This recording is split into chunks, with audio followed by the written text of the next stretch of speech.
nafoore wonde formation ko sa ndaari joni cukaɓe ko jangde mo gandanda formation addi programme wiye ko RELIT taw RELIT kan a ara taw jangina e demgal cukilgel demgal mo muyni sa ndaari ko ɗum waɗi par ce que hade ɓe hokkude école kala ko janginta ɓe fuɗi wadde ko enquête ɓe andi école walla wuro ngo e récréation ko o demgal ɓe halta ɓe hokki école kala demgal mum joni sa ari par exemple altine ɓe ara jangina par exemple e pular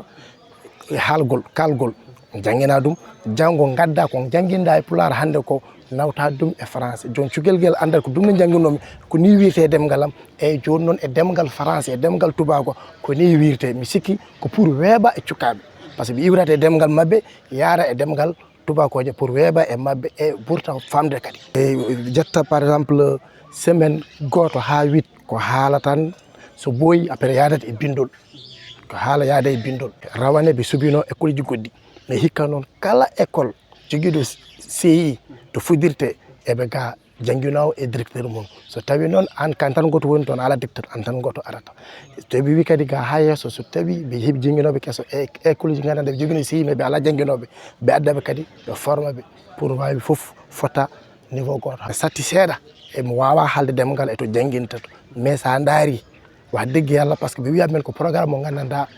ɓe fawi koye amen minen jangguinoɓe eno min ɓuuri fof komi ɓuuri forte so Allah jaaɓi programme ma yaaru yesso e kadi wallat amen par ce que no fof no jangguirta ni a yiyat gueɗeji guddi a sikkuno ko ni wano taw ala e demgal he ko ni a faman no haalirte a faman no windirte an hoorema aɗa jangguina aɗa jangga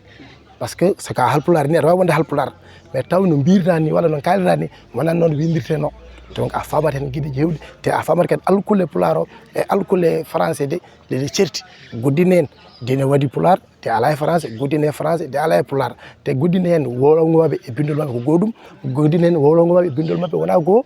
gotum ɗum ɗo foof kon an jangguinowo tawa ana ɗum ɗon a jangga ɗum han pama jaaha pamna ɗum cukaɓe